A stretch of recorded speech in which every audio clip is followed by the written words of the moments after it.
What's going on, guys? I'm here with Dirty from the XFL show. We're at Missouri Baptist University for the XFL showcase. I'm usually on his show. We're throwing a curveball right now, and I'm changing it up, really making them uncomfortable. This is really uncomfortable for me, yeah, Mr. Ruffino. Yeah, I know you're. I could. Yeah, like I'm shaking kind of. So what does this mean? Like, what are we doing here right now? So, we've been beating the drum for the XFL for so long, right? Yes. So they brought the showcase to St. Louis. So this year, they did it in 2020, but they brought it again this year. So we figured this time, let's not get a little tailgate. So we got people coming. Yep. People are showing up. We're here to support these future players that could be on one of these 8 teams. And we're just here to support them. That's what we're doing. Well, you also have the Battlehawk allegiance, which I think we all have here a little bit. Yep. You touched on it, which is completely appropriate in my mind. All 8 teams. Mm-hmm. It might be a little bit played out a little bit, but that actual player 54, the opportunity of these players, what does that mean to you as coming from the media and whatnot as well, and then spreading that message to the fans? Is that something you have to kind of harp into? It is. So, St. Louis, I get it. St. Louis, we are the largest fan base, right? Okay. But without the other 7 cities, can the XFL survive? Yeah. So it's now I'm trying to spread the message for the people in St. Louis. Look, let's go and support the other teams. We don't have to like them. We just got to support them. We got to support these players no matter where these players are. This is the opportunity. This is the opportunity that everybody wants in life. And then the XFL is giving it to these players. We got a guy here who showed up 4 hours early to play, to get a chance to live out his dream. So it's about showing the love to these future players. Hopefully they make it, and hopefully they get to a team and we can root them on.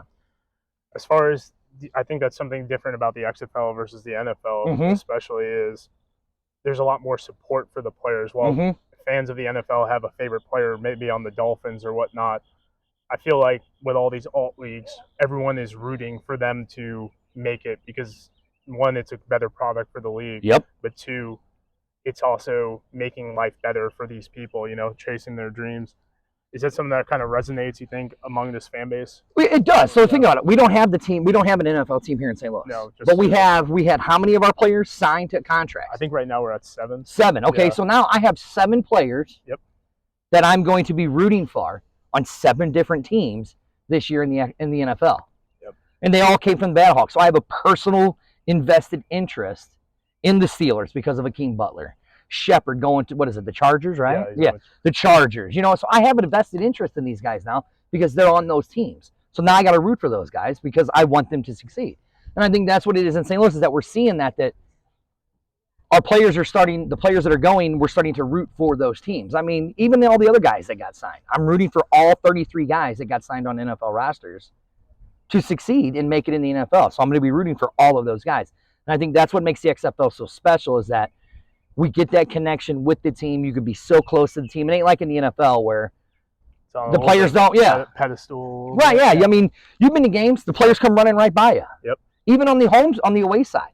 The away team is coming right by you. If you're in St. Louis, they're giving you high fives saying, hey, thanks for talking trash on me. Yeah. And stuff like that, So, I think that's the connection that it is with the XFL. It ain't just in St. Louis, it's just the entire XFL itself, the connection that the players have with the fans. Do you feel, what is your biggest differences from 2020 pushing to 2023? Do you feel like the St. Louis fan base was a little bit more, we've talked about this, a little bit more hesitant, or did you feel that the XFL, and you felt more connected with the Battlehawks? Is it kind of like good things from 2020 and then things that are progressing to 2023? Oh, God.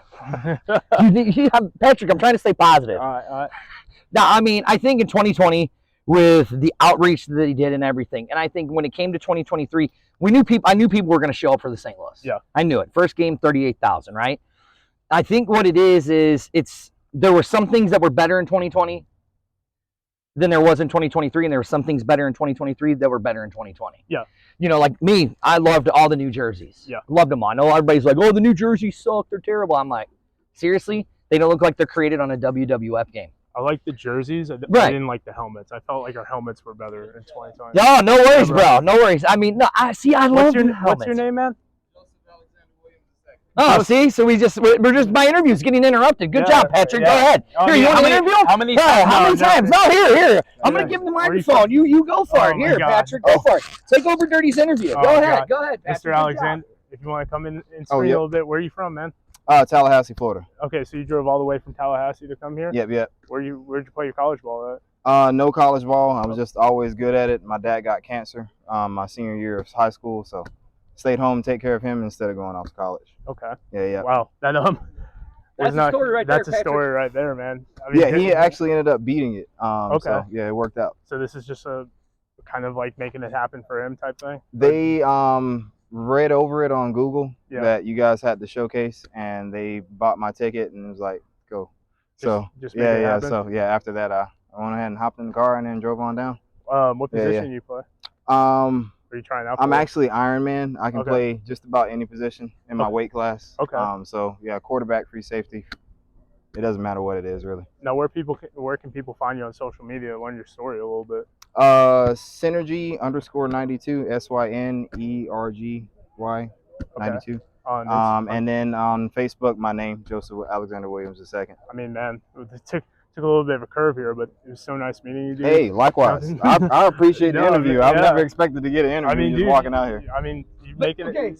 But that's the story, man. Like, Patrick, that's what the XFL is about. Yeah. That right there. Yeah. This guy right here. Appreciate the story about his dad with the cancer and all that. It's about this guy here wanting to live out his dream. Yeah. He gets the opportunity. Drove all the way from Tallahassee. What is that? A 14-hour drive?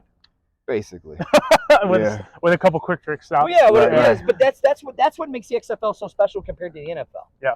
That you got a guy like him who's going to get a chance to go out there and show his stuff and maybe make one of these 8 teams. That's the entire XFL. Yeah. And that right here, this is the entire XFL summed up in one person. I'm the XFL. You really are. You're that player 54. You are that. This is what the entire example of the XFL is. Yeah. Right here. And regardless, you go to Patrick's page, go follow this guy, and support him. Yep. That's what you do. Most definitely. Yeah. Are you on Twitter, my man? Not yet. I will be after today, though, because I'm seeing everybody putting their Twitter account up there. Man. Well, when you are, I'll follow you on Synergy. Dirty follow you on that's on Instagram and whatnot? Yeah, Synergy_92. And we'll put the link in the description. Everyone knows who Dirty is, so that's the easy one. I'm the loudmouth. I'm the last renegade of the XFL. Broadcasting. I commented on the St. Louis showcase post that they did on Instagram. Yeah. And then they liked it on both accounts, both comments I did. So let's do it, man. I'm already on there. See? That's for sure. But right here, this is what it is. This is player 54. That's for sure. I don't want to take this with me out there. I mean, good luck, bro. We might get some bonus footage. Good luck, bro. Yeah, we might get some bonus footage out there. Some people that we should be. Some mic'd up time. Yeah. But right there. I mean, it doesn't get better than that. That's what the XFL is about. Right there. What you just did. That's the reason why I stepped out, because I was like, let him have his moment. Yeah, this is what it's about right there. When you asked me, I was glad that he walked by and said, thanks for the shout out. I was like, you know what? I mean, this is what it is. And now we know who he is. Right, yeah. So regardless of whatever happens today, maybe this doesn't work out. Maybe it works out next year. Maybe an arena team. USFL somewhere. You know what I'm saying? Someone will care that he came out. Yeah, I mean, look, you got a guy who drove from Tallahassee to St. Louis to try to show his stuff off. I love it. Dad beating cancer. That's what the XFL is about. It doesn't get much better than that. It doesn't, does it? I mean, I don't think many people outdo you. I think he outdid you a little bit. Who did? That guy? Yeah. Yeah, I know. Yeah. I saw it. He had that. Yeah. He had that charisma about him. A little bit. Right? Just a tad? I mean, worst case, if it don't work out here, we set him up on the podcast or something. Right, like that, exactly. So yeah. So I can do YouTube. You can't. You can only do Facebook. Oh, okay. Is that how it works? Oh. No, I mean, I'm only Facebook. You're YouTube. Yeah. Right. It's a hierarchy. Oh, okay. I see. Because I have more subs than you, but you on YouTube, but you have more followers than me on Facebook. And I've been doing it longer. And you're better. Oh, okay, sure, whatever. You have a studio first. Oh, okay, but look, I mean, look, we have 50. We have all these guys, 260 guys up here. Yeah. That all have similar stories. Plus walk-ups. Yep. Like, what was his name again? Joseph Alexander. The third. Just like him. Yep. There's 260 Joseph Alexanders up here on this field right now. Yep. Wanting to live out that dream and have a story just like he did. Always. And that's what the XFL is about. I mean, I think that's a good way to end it, man. Yep. Freaking doesn't get much better than that. Dirty, where can everyone find you? You guys know where you can find us. Twitter, Facebook, X Fan Show, Tuesdays and Thursdays. It's me and my partner Arlington, and then on Wednesday nights at 8 o'clock, you can find me on B-Hawk Live with the Queen Hyena Amanda and Daddy Ed. Go to all of our socials, follow, but make sure you go to Patrick's. We got to get him up higher on Facebook. I'm not on Facebook. You're not on Facebook? All right, then don't even worry about following Patrick on Facebook. Just go like and subscribe. Yes. On all of our social media. That's where you can find us, X Fan Show. But definitely check out the X Fan Show on the Real. They have a bunch of awesome guests that come on. Anthony Beck's been on, Chris Claiborne, Trey Watson, Big Kevin Atkins. Yep. Well, it's about the fans. It's about you guys. You guys dictate the show. Yeah. That's your show. That's not on my show. It's your guys' show. Yeah, but it doesn't get much better than what Dirty's got going on. So I don't know about all that. Yeah, it doesn't. It probably doesn't, but it sounded good. It sounded good. It did sound good. I'll take that. Okay, can we cut that last step? No, we'll actually over-edit it. Will we? Yeah. Or just leave it in that Dirty's an idiot? No, stop that. Oh, okay. But idiot. As always. Hi, brother. Catch you around. Yep, love you. Love you. You can have the mic too. It's a souvenir. Oh, sweet. I get a microphone. Look at that.